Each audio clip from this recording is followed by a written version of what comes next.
Howdy, folks. High value DMD. Don't just give me your subscription, but please let me earn it. Let me earn your like and let me earn your comment. We are currently in the Weimar Republic of Western civilization. Allow me to explain. As I was going through my educational journey in middle school, high school, college, I learned history. I learned American history. I learned Civil War. I learned World War I, World War II, Cold War. Did you ever notice the gap of time between World War One and World War Two? I learned about the Roaring Twenties, but we never sat here and delved into what was going on in Europe between those two periods. Essentially, in school, we learned, well, World War One, Germany lost, and we blamed Germany for everything, or at least the English and the French. They crafted the Versailles Treaty, and it was a national disgrace for the Germans. Meanwhile, the World War One was started by Serbian terrorists, and I don't even know the whole inner workings of that, but that's what we're told. During that time period, Germany went through a different governments, but one of the main governments they had was called the Weimar Republic. And the Weimar Republic was characterized by a couple of different things.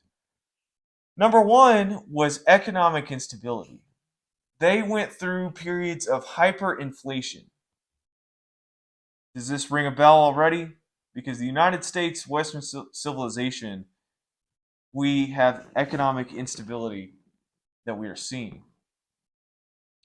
But you can imagine post World War One, Germany was flat broke.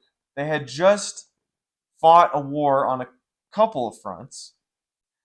And then they get blamed, they get disgraced. So they have no money, they have no economy. Typically, during a war, your economy does very well. But after that, I mean, what? Their country is in shambles. So they have hyperinflation, and you have a society that has lost. They have lost their identity in a way. They're no longer this strong monarchical society. Okay, they're disgraced, and they have no money. So what do? They turn to vices and degeneracy. The Weimar Republic is famous for being a very odd period of time, in a time period that is, overarching. The overarching theme is conservative, but during that time was extreme progressivism and liberalism, sexual expression, sexual freedom. And I only know this because of what has trickled on through my algorithm in YouTube. I don't go looking for these things. But during that time, homosexuality was rampant. Cross dressing and transgender ideology was rampant. Bisexuality was rampant. All types of sexually deviant behaviors. Prostitution was a huge, huge thing because you had tons of people that had no opportunity to make money, tons of women. And there were male prostitutes as well, I'm sure. People were bored, people had nothing to do, people had nothing to fight for, they had no country.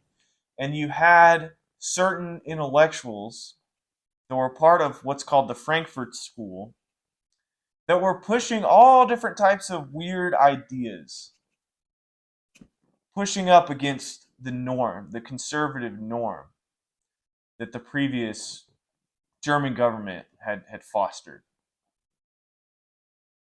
Does that remind you of anything that is happening today?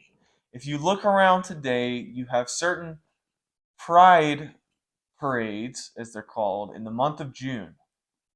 And if you look up those photos of what's happening in Western Europe, in the United States, and you go back 100 years to look at what was happening during the late 20s and 30s in Germany, they are the same. They are exactly the same. And I suspect that those ideas that were pushed in Germany are the same ideas that exist now. Somehow or another, that ideology, that progressive ideology, those thinkers that sympathize so much with Marxism, communism, Stalinism, Leninism, that somehow has still permeated through one side of the aisle, and it is still it is present today. And so it leaves you, and you're asking yourself, okay, here we are. This is happening, and where do we go from here? Well, one thing I hope that does not happen, I hope we don't swing back so hard in the other direction that we elect people that are extreme authoritarians, okay? Because I think that's what happened in Germany in the mid 30s to 40s. People were so sick of certain ideas being pushed, of chaos, economic instability, of social disorder and disarray, that here came one certain party that was pushing stability, that was pushing nationalism, which those two ideas aren't necessarily bad. But what is bad is extremism that can turn into violence. But you have to step back and at least understand why certain things have happened, so we can do our best to prevent them from happening now. I will never ever justify the atrocities done in Germany in the 1940s. And I also will never justify the atrocities done by Pol Pot, the Khmer Rouge, Stalin, Mao, okay, Che Guevara, the Castros. All of those people are bad. All of it. All of that violence needs to be condemned. I at least understand why there was a swing back in another direction, and I understand what rose to that. But if you start at the beginning, if you start at the disgrace at the Treaty of Versailles, that is the core problem with what arose in Germany in the fascism and extremism. I've always thought perhaps if Germany would have came out as a victor in World War I, that Europe would be better off today. Just a thought, because maybe such extremism wouldn't have come across. And so I worry about Western Europe, I worry about the United States, and where we are headed from here.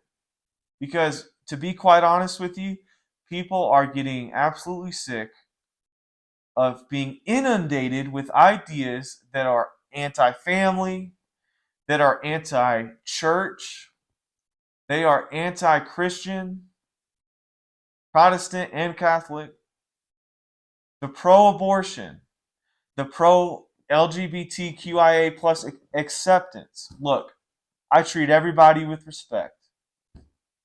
Everybody with respect. I know people that are gay and lesbian, and I treat them with respect. Okay. However, we do not want to be inundated with in-your-face pride parades. We don't want that. Okay. We don't want sexual obscenities, and that goes for straight dynamics as well.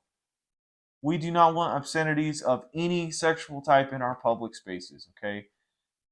Conservatives want to raise families. They want a good economy. They want good jobs. They don't want to be pushed with ideas of diversity. We want to be pushed with ideas that we are American. We don't want to be the Weimar Republic here in the United States. At least the people that are aware. The people that are at the wheel, well, they're allowing us to head towards something they don't quite understand what they're getting.